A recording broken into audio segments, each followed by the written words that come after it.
Dudu arrumou um problema pra si, né? Se ele não vier pro Cruzeiro, até pra ficar no Palmeiras vai ser problema, porque o treinador Abel Ferreira também não quer a continuação dele lá em São Paulo. Todo castigo pra um arregão é pouco, né, turma?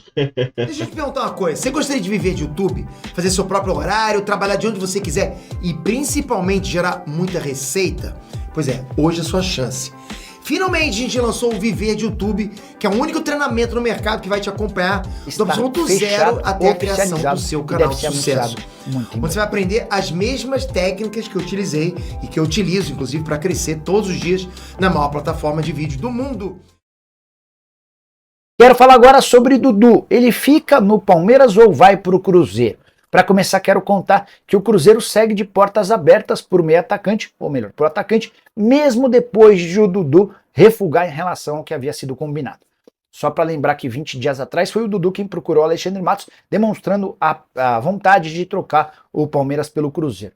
O acordo foi fechado entre os clubes por 4 milhões de dólares, o martelo foi batido no sábado, pouco depois o Cruzeiro fez o anúncio para causar uma enorme repercussão entre torcedores do Palmeiras. Líderes de organizadas foram à casa do Dudu, outros amigos também conseguiram convencer o Dudu a ficar. O fato de o filho do Dudu, o filho mais velho de 11 anos de idade, o Pedro, que joga no Palmeiras, ter ligado para ele chorando e pedindo para que ele ficasse, sensibilizou o Dudu. O problema é que o atacante já percebeu que vai ter muita dificuldade em ficar no Palmeiras. A Leila Pereira não o quer, ela vê o Dudu muito ligado ao Paulo Nobre, o antigo presidente e rival eterno dela. O Abel Ferreira é aquele que menos gostaria da presença do Dudu. A relação entre eles nunca foi boa e o fato de estar recebendo outras opções, como o Maurício, como o Felipe Anderson, faz com que o Abel entenda que o Dudu tenha pouco espaço. Então, o Palmeiras, mesmo com o recuo do Dudu, segue tentando, trabalhando, forçando a barra para que o Dudu não fique. Ele, inclusive, foi descartado da lista de relacionados para o jogo contra o Atlético na noite dessa segunda-feira. E em meio a isso, o Edu Dracena, que é o diretor técnico do Cruzeiro, abriu as portas do Cruzeiro mesmo depois da confusão. O Edu disse, abre aspas, está nas mãos do Dudu, vamos aguardar, já conversei com ele e se ele vier, com certeza vai elevar o patamar do Cruzeiro. Ele sabe que a gente quer contar com ele, fecha aspas. O Cruzeiro está muito empolgado com a chance de ter alguém que joga muita bola, que seria titular absoluto, além do impacto que a presença do Dudu pode causar com sócios torcedores, com bilheteria e muito mais. O Dudu tem em mãos uma oferta de 3 milhões e meio de 3 anos e meio de contrato do Cruzeiro, com um salário de 1.800.000 reais mensais. Ele ganharia 300 mil a menos do que ganha no Cruzeiro, mas em compensação teria a garantia de 2 anos a mais de contrato, o que pode facilitar o acordo. Quero falar agora sobre... E antes da gente continuar com o vídeo, confere aqui sua inscrição no CDD. Mais de 60% do pessoal que assiste o canal ainda não é inscrito. Se for o seu caso, se inscreva para não perder vídeos assim como esse. Passando para futebol brasileiro, Vasco 0-0 com o Cruzeiro. Um jogo muito ruim. Mas assim, em alguns momentos, desesperador de tão ruim o nível mostrado pelos times. Eu acho que não é certo criticar jogador por nível e tal, acho que todo jogador que chega no profissional é bom jogador de futebol, mas o nível mostrado pelos times coletivamente, individualmente nesse jogo foi muito baixo. O Vasco vai brigar muito claramente, e eu acho que ferozmente, contra o rebaixamento, o Cruzeiro eu acho que menos, até porque o Cruzeiro está ensaiando fazer reforços, né? E acho que muito pesado no mercado, então a chance de individualmente esse time do Cruzeiro melhorar e melhorar o jogo coletivo existe e já está fazendo uma boa pontuação. Eu continuo achando, o Cruzeiro tem todos os pontos que ele tinha que fazer no campeonato. Até acho que esse Vasco o Cruzeiro tinha que ter vencido. Mas sem o Matheus Pereira dá para entender que o empate não é um mau resultado no Rio de Janeiro. Mas todos os pontos, ganhou as 3 em casa, que na temporada passada custava ganhar. Ganhou do Cuiabá, do Vasco, do Vitória, perdão, e do Botafogo.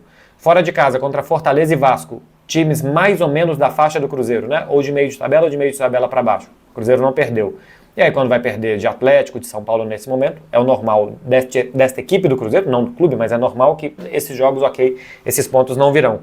Então, continua fazendo todos os pontos que deveria fazer. Acho que tem uma boa pontuação, 14 pontos de 24 para esse time do Cruzeiro, é isso daí. Mas o nível de jogo continua muito baixo.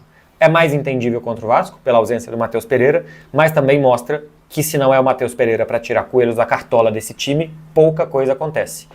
No ano passado, o Matheus Pereira nem era um jogador tão importante, porque chegou no meio da temporada, se machucou, enfim, ele fez pré-temporada e começou a jogar mais a partir de agora.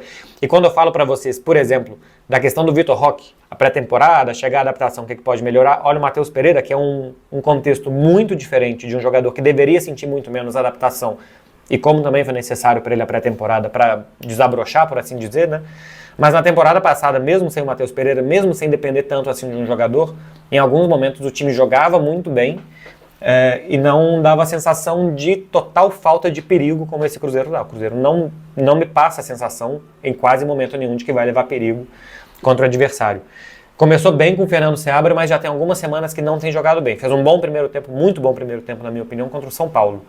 Mas os jogos da Sul-Americana contra a União... Tem a Universidade Católica, tinha um outro União La Carreira, alguma coisa assim. Enfim, Alianza também. Os últimos jogos da Sul-Americana e Cuiabá, agora contra o Vasco e outros jogos de Campeonato Brasileiro. Contra o Vitória foi bem, contra o São Paulo não. Enfim, eu não vou lembrar agora aqui, até porque com data FIFA e o jogo adiado contra o Grêmio, o Cruzeiro ficou muitas semanas sem jogar no Campeonato Brasileiro. Mas o nível de jogo tem me chamado a atenção negativamente. O nível de jogo coletivo, de volume de jogo, de pegar rebote, de empurrar o adversário para trás, de pressionar, de boas ultrapassagens. Sei que o time está com não só o Matheus Pereira, mas com outros desfalques, mas o nível tá baixo. O nível de jogo do Cruzeiro está bastante baixo. Sobre o Dudu, a gente já viu a entrevista do Alexandre Matos na Itatiaia, né? Que assinou com o Palmeiras, que tinha um aval do Dudu, do Palmeiras, do empresário do Dudu, estava tudo certo, assinado entre os clubes. Eu acho que não se deve anunciar nenhum tipo de contratação enquanto o jogador não assina. Cara, o Alexandre Matos já fez 1 milhão de negócios na vida dele. Assim, já contratou e vendeu jogadores toda semana, é a profissão dele. E eu conheço o Alexandre Matos desde que ele estava aqui no América, na Série B do Campeonato Mineiro, em 2007 e 2008. Tem 20 anos que o Alexandre Matos faz isso. Eu não acho certo anunciar um jogador antes dele assinar, porque até o jogador assinar pode mudar de ideia. Então, a expectativa que se gerou no torcedor do Cruzeiro, a repercussão que se gerou no futebol, de que ele estava contratado e que agora ele não está mais, e no momento que eu estou gravando esse vídeo é bastante provável que ele não venha mais para o Cruzeiro, eu acho que é muito negativo. Assim. O atleticano aqui em Belo Horizonte viveu isso com o Anelka, e até hoje tem a brincadeira, a tiração de sarro do torcedor do Cruzeiro, que acho que tem que ter mesmo, e acho que agora tem que ter do Atlético mesmo, com o Cruzeiro. Mas para evitar isso, seria uma contratação igualmente bombástica se esperasse o Dudu assinar. Se fosse uma forma de pressionar o Dudu, deu errado. Então, se a estratégia era gerar essa expectativa e tal, não funcionou, porque pior do que a expectativa é a expectativa frustrada. E se a expectativa era pressionar o Dudu, aparentemente não vai funcionar, porque fez ele definitivamente, até o momento que eu estou gravando esse vídeo, mudar de ideia. E todas as notícias que vieram relacionadas ao Palmeiras nesse domingo é que ele já anunciou ao Palmeiras que vai continuar. Não se anuncia jogador antes dele ter assinado. Se eu, que sou mais bobo, que não sou desse meio, já apurando notícias, vi várias vezes jogadores que estavam certos com o time, mas como não assinaram, o negócio rompeu, o Alexandre Matos, que já está há 20 anos fazendo negócios, certamente sabe também. Eu acho que a responsabilidade pelo anúncio, não sei se é do Alexandre ou não não sei se é departamento de comunicação do Cruzeiro e tal, mas me parece que saiu do Alexandre, pelo que a gente viu, né, na declaração dele, ele estava completamente certo de que esse negócio estava fechado, então é mais provável que o departamento de futebol avise o departamento de comunicação, o negócio está fechado, pode anunciar que o departamento de comunicação tenha todas as informações. Então, para mim, é um erro grave que mexe com o sentimento do torcedor do Cruzeiro, que gera uma frustração desnecessária, que gera um desgaste com o Dudu e talvez com o mercado desnecessário também. Enfim, eu acho que é um muito mau negócio administrado pelo Cruzeiro esse caso do Dudu. Se chegar depois, algo disso que eu falei aqui se apaga, porque no final das contas deu certo, mas o desgaste já foi feito. Inclusive, se daqui a pouco vier para o Cruzeiro, o desgaste com a própria torcida do Cruzeiro inicialmente já tem. E já tem desgaste também com a torcida do Palmeiras, o que toda essa situação acabou gerando. Então, acho que foi mal o Cruzeiro nessa, foi mal o Alexandre Matos nesse negócio até aqui, frustrado do Dudu. Outra coisa a partir de agora, sim, que o Cruzeiro vá forte no mercado, que o Cruzeiro queira contratar bons jogadores e que o Cruzeiro possa fazer isso, aí sim eu acho que é ótimo para o cruzeirense, né? Mostra que o Cruzeiro, se não for o Dudu, aparentemente vai tentar buscar outro. e que está insatisfeito, talvez com o nível que o time está mostrando, com o nível técnico, e tem ambição de melhorar e de mostrar outras coisas, então isso eu acho que é extremamente positivo que o Cruzeiro queira realmente voltar a ser Cruzeiro. Aparentemente quer fazer isso de elevador, fazendo contratações e investimentos que o Ronaldo e a sua gestão não faziam e que o Pedrinho, agora do Supermercados BH, quer fazer. Eu já dei minha opinião sobre isso, né? Eu gostaria que no Brasil tivesse um órgão regulador desse tipo de coisa. Não só para o Cruzeiro, tá? Para todos. E por que eu tô falando agora? Não sei. Poderia ter falado isso antes em muitos momentos, mas este caso, esse exemplo do Cruzeiro, como tinha uma gestão que não fazia esse tipo de investimento, esse tipo de gestão agora está fazendo, acho que vale para todos os clubes. Mas eu não gosto que um clube de futebol possa contratar e investir algo que ele não gere, que ele não seja capaz de pagar, mas que o seu dono seja.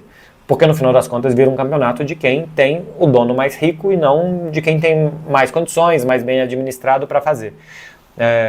Agora, dito isso, que serve para o Cruzeiro e para tantos e tantos outros clubes do Brasil, se o Cruzeiro tem condição de contratar, de pagar altos salários e tal, mostra ambição e talvez esteja no caminho certo. Assim. Acho que as contratações depois vamos ver se elas vão funcionar ou não, mas certamente tem mais condições de fazer um time competitivo do que quando você vê que o seu orçamento é de 100 milhões, 150 milhões e o que você pode fazer com aquele dinheiro, como era o caso do Ronaldo, do Cruzeiro do Ronaldo, né? Que o faturamento do time na temporada passada foi de 250 milhões.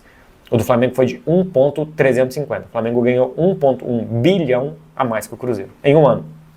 Fora somado os anos anteriores. Então, claro que fica muito difícil de competir. E é claro que se não pegar esse elevador como o Cruzeiro está tentando fazer, fica praticamente impossível. Então, é uma forma de equiparar as coisas que o Cruzeiro está tentando fazer. É isso, né? Se fosse para ter fair play financeiro, teria que cobrar primeiramente aí do Flamengo, do Palmeiras, dessas outras equipes, né, turma? Fato é que já teve um anúncio do acordo, mesmo que verbal, mas foi um equívoco, né? Pelo menos na minha opinião e a opinião da maioria do pessoal, fazer um anúncio desse baita jogador que daria, com certeza, uma grande repercussão, né, turma? E não sei vocês, pode ser que o Dudu, Cruzeiro e tal, Matos, o Alexandre Matos, podem estar esperando abaixar a poeira, acalmar os ânimos. E logo menos ele ser anunciado aqui no Cruzeiro. Porque clima para ficar no Palmeiras não tem, né? E se não vier, se o Dudu não vier, pode ter certeza. O Cruzeiro vai atrás de jogadores do mesmo nível aqui na toca. Mais novos e sem histórico de lesão, né? Grave como o Dudu já teve na carreira. Deixa esta curtida no vídeo, compartilha, se inscreve aqui no canal. Valeu, falou, fui!